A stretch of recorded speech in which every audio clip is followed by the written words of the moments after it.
जगत जननी माँ दुर्गा सभी ऋषि मुनियों और अपने भक्तों से कहती हैं, जो भक्त मेरी इस कथा को श्रद्धा और विश्वास के साथ सुनता है, मैं उसके जीवन में सुख समृद्धि का वरदान देती हूँ।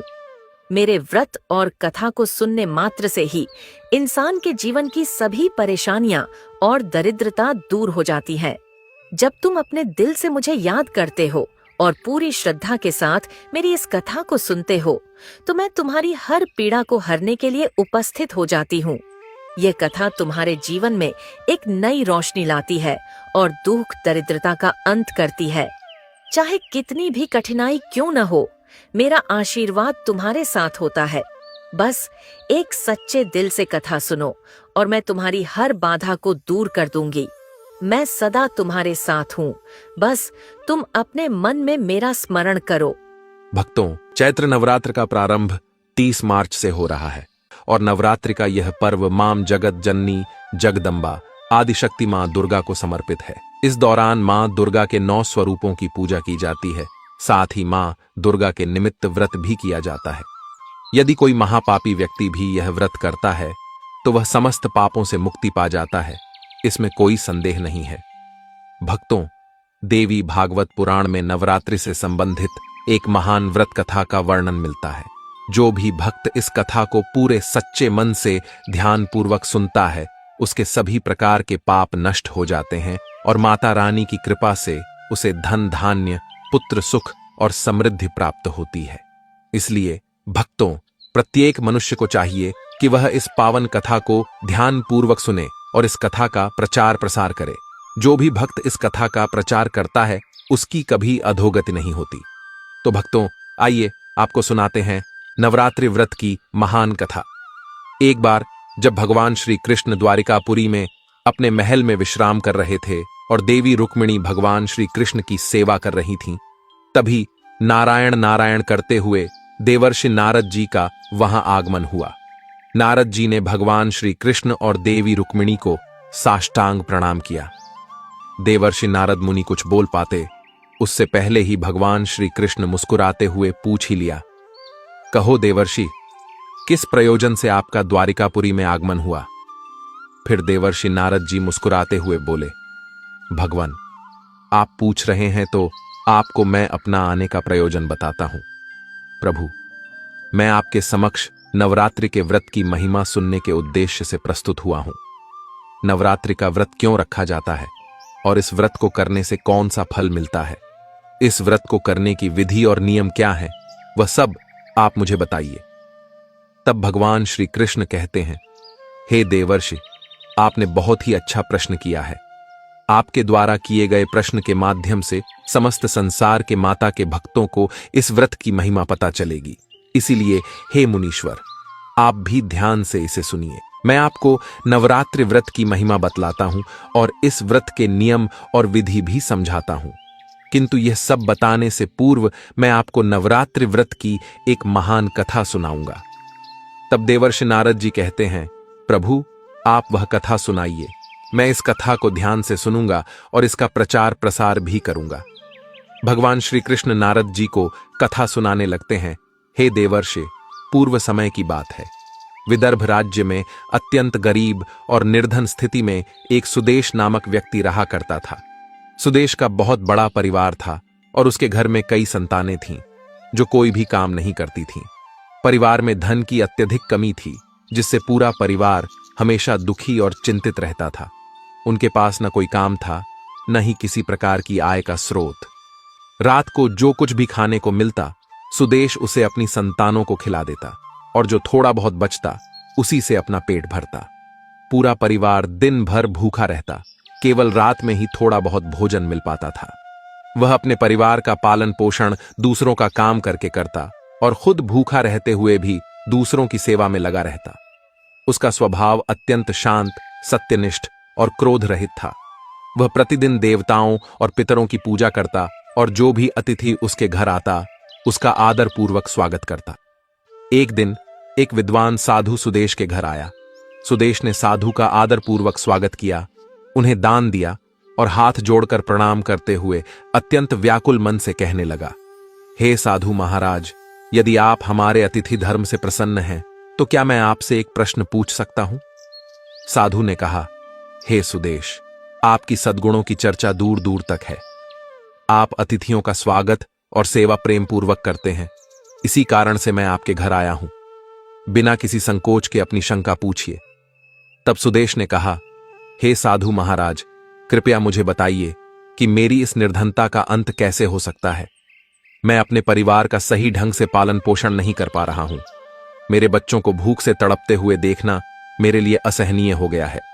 आज मैंने अपने रोते हुए बच्चों को घर से बाहर निकाल दिया, क्योंकि मेरे पास उन्हें देने के लिए मुट्ठी भर अन्न भी नहीं था।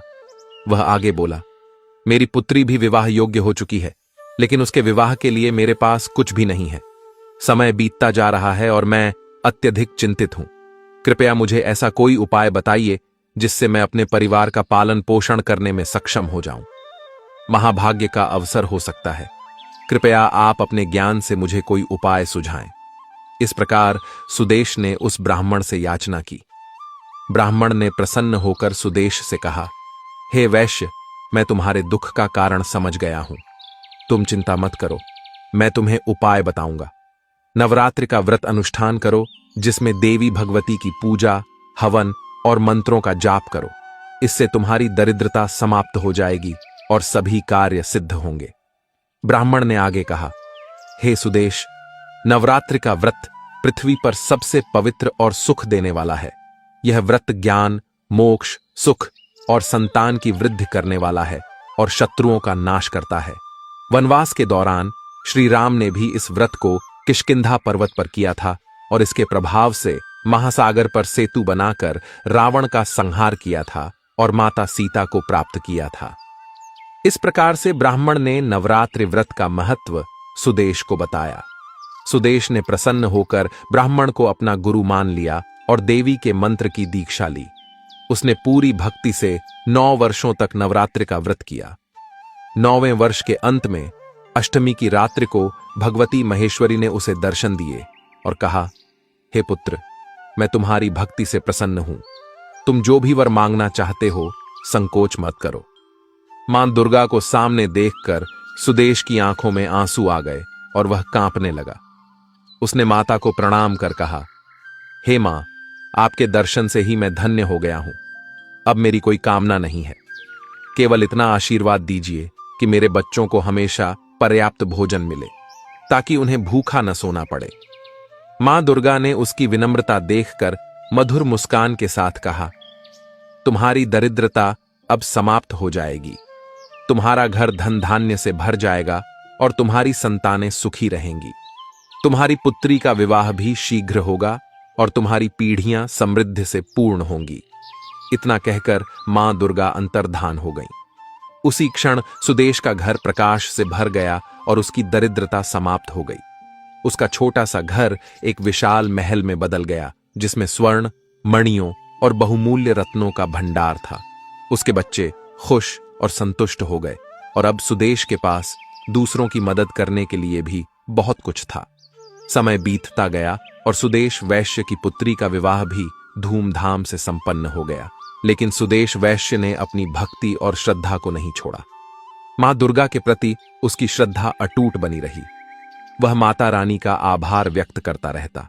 उसका जीवन सुख, समृद्धि और आनंद से परिपूर्ण हो गया था। उसके परिवार ने भी मां दुर्गा के समर्पण और भक्ति को अपना लिया। अब सभी मां दुर्गा के आशीर्वाद से सुखी जीवन व्यतीत करने लगे।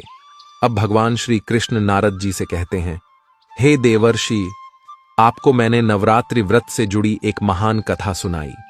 इस कथा के श्रवण मात्र से नवरात्रि के व्रत का फल मिलता है और व्रत सफल हो जाता है। जो भी मनुष्य नवरात्रि भर उपवास करने में असमर्थ हैं, वे अगर 3 दिन का भी उपवास करते हैं तो उन व्रत को यथोफल प्राप्त होता है। सच्चे मन और भक्ति भाव से जो भी व्यक्ति सप्तमी, अष्टमी और नवमी का व्रत करता है और देवी का पूजन करता है, उसे संपूर्ण नवरात्रि के व्रत के फल के समान ही फल मिलता है। हवन पूजन, कुमारी भोज व पूजन तथा ब्राह्मण भोज, इनको करने से नवरात्रि का व्रत पूर्ण हो जाता है। इस पृथ्वी लोक में जितने भी प्रकार के व्रत एवं दान हैं, वे नवरात्रि व्रत के समान नहीं हैं, क्योंकि यह नवरात्रि व्रत सदा धन धान्य देने वाला, सुख तथा समृद्धि देने वाला संतान सुख में वृद्धि करने वाला, आयु तथा आरोग्य प्रदान करने वाला और स्वर्ग तथा मोक्ष देने वाला है।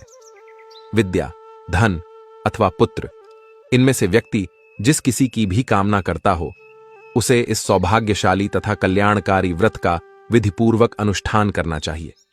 इस व्रत का अनुष्ठान करने से विद्या चाहने वाला व्यक्ति समस्त विद्या प्राप्त कर लेता है और अपने राज्य से वंचित राजा फिर से अपना राज्य प्राप्त कर लेता है। पूर्व जन्म में जिन लोगों द्वारा यह उत्तम व्रत नहीं किया गया है, वे सभी इस जन्म में निर्धन, रोगी तथा संतानों सुख से वंचित होते हैं। जो भी स्त्री विधवा, बंध्या अथवा धनहीन है, उसके विषय में यह अनुमान लगा लेना चाहिए कि उसने अपने पूर्व जन्म में अवश्य ही इस व्रत का अनुष्ठान नहीं किया था।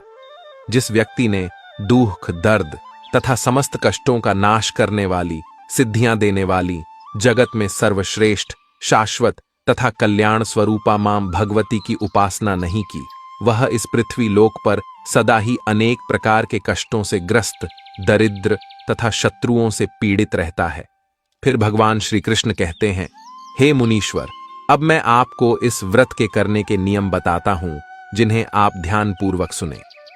नवरात्रि व्रत का प्रारंभ तब होता है जब व्यक्ति शुद्ध हृदय से दृढ़ निश्चय कर व्रत करने का संकल्प लेता है।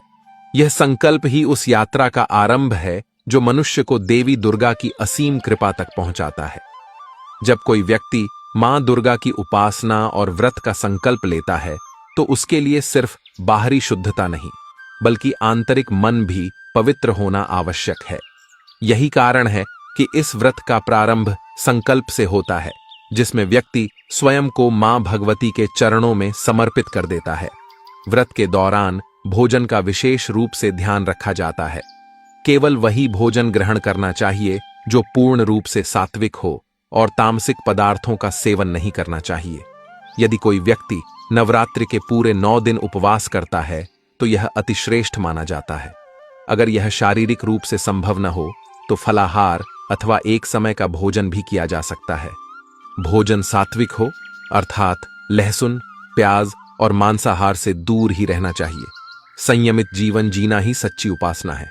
जब आप मां जगदम्बा की आराधना करें, उनकी सेवा करें, तो सिर्फ फल, फूल, धूप, दीप से ही नहीं, बल्कि अपने हृदय से भावपूर्ण भक्ति अर्पित करें।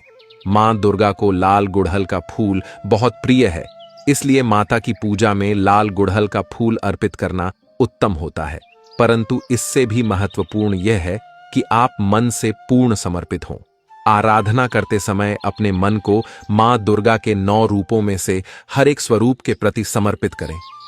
हर दिन एक रूप की आराधना करें और उनकी शक्ति का ध्यान करें।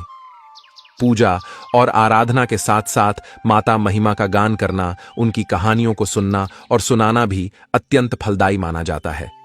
व्रत के इन दिनों में क्रोध, लोभ, मोह और द्वेष से दूर रहना चाहिए। यह समय है आत्मनियंत्रण और साधना का। अपने मन में सत्य, अहिंसा और संयम के नियमों का पालन करें। इस दौरान अपने शब्दों और कर्मों से किसी का दिल न दुखाएं। नवरात्रि का व्रत केवल शरीर को कष्ट देने का नहीं है, बल्कि यह व्रत आत्मा की शुद्धि के लिए है।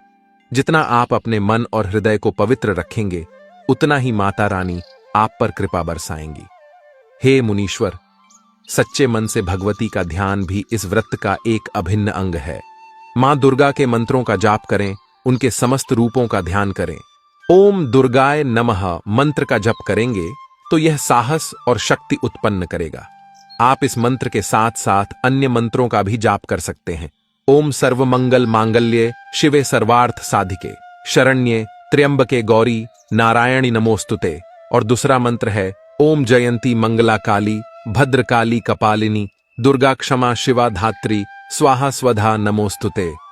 दुर्गा मंत्रों का जाप करने से मन, शरीर और आत्मा शुद्ध होती है और मनोकामनाएं पूरी होती हैं। ध्यान अवस्था में बैठकर मां दुर्गा के दिव्य रूपों का ध्यान करें, उनका चिंतन करें और उनकी महिमा का स्मरण करें। इससे आपकी भीतर की नकारात्मकता दूर हो जाएगी और आपको शांति का अनुभव होगा। जब नवरात्रि के अंतिम दिन में मां जगत जननी मां जगदम्बा की कृपा को पाने के लिए 10 वर्ष से छोटी कन्याओं का पूजन करना अत्यंत महत्वपूर्ण है। कन्याएं देवी का ही रूप मानी जाती हैं। इसलिए 9 कन्याओं को बुलाकर उनकी सेवा करें, उनके पैर धोकर आशीर्वाद लें, उन्हें भोजन कराएं। यह पूजन आपकी साधना को पूर्णता की ओर ले जाएगा। और हां, इस व्रत के दौरान तामसिक आहार से बचना आवश्यक है। मांस, मदिरा और तामसिक वस्त्रों से भी दूरी बनाकर रखनी चाहिए। व्रती को एकदम सात्विक जीवन जीना चाहिए, जिससे उसकी साधना में कोई विघ्न न हो। ये 9 दिन केवल तपस्या के दिन नहीं है, बल्कि यह आत्मिक जागरण के दिन है। भगवान श्री कृष्ण ने देवर्षि नारद जी को नवरात्रि के व्रत का महत्व समझाते हुए कहा, हे मुनीश्वर, नवरात्रि का व्रत केवल भौतिक इच्छाओं की पूर्ति के लिए नहीं है, बल्कि आत्मा के उत्थान के लिए है। जो भी मनुष्य श्रद्धा और भक्ति से इस व्रत का पालन करता है, वह मां दुर्गा के आशीर्वाद से सभी प्रकार के कष्टों से मुक्त हो जाता है। उसकी सभी मनोकामनाएं पूर्ण हो जाती हैं। इसलिए हे देवर्षि, जो भी व्यक्ति इस व्रत का संकल्प ले, उसे तन, मन और आत्मा की पूर्ण शुद्धता से इस उपासना को करना चाहिए। इस प्रकार भगवान श्री कृष्ण ने मां दुर्गा के व्रत की महिमा की कथा नारद जी को सुनाई। देवर्षि नारद जी ने कहा, भगवान, आपके मुख से मैं इस कथा और नवरात्रि व्रत के नियम को सुनकर धन्य हो गया हूं। मैं आपको वचन देता हूं कि मैं इस कथा का प्रचार प्रसार समस्त लोकों में करूंगा और नवरात्रि व्रत की महिमा व उसे करने के नियम भी याद रखूंगा। श्री कृष्ण ने नारद जी से कहा, अब मैं आप सभी को कुछ ऐसे संकेतों के बारे में बताऊंगा जिनसे आप जान सकेंगे कि मां जगदम्बा की कृपा आप पर है। आपका कोई बुरा नहीं कर सकता। जब कभी भी आप माता के पंडालों में जाएं और माता की प्रतिमा देखकर आपकी आंखें गीली हो जाएं, या जब भी माता रानी का कोई भजन सुने और आपकी आंखों से खुशी के आंसू निकल आएं, तो समझ लें मां जगत जननी जगदम्बा की कृपा आप पर है। आपके समस्त कष्टों का निवारण जल्द ही माता रानी करने वाली हैं। आपके बुरे दिन समाप्त होने वाले हैं। दूसरा संकेत, जब भी आप किसी माता के मंदिर में जाते हैं और माता के चरणों में अपना सिर झुकाते हैं और कोई फूल आपके सिर पर गिर जाता है, तो समझ लें कि माता रानी आपकी भक्ति से प्रसन्न है और आपकी मनोकामना पूर्ण होने वाली है।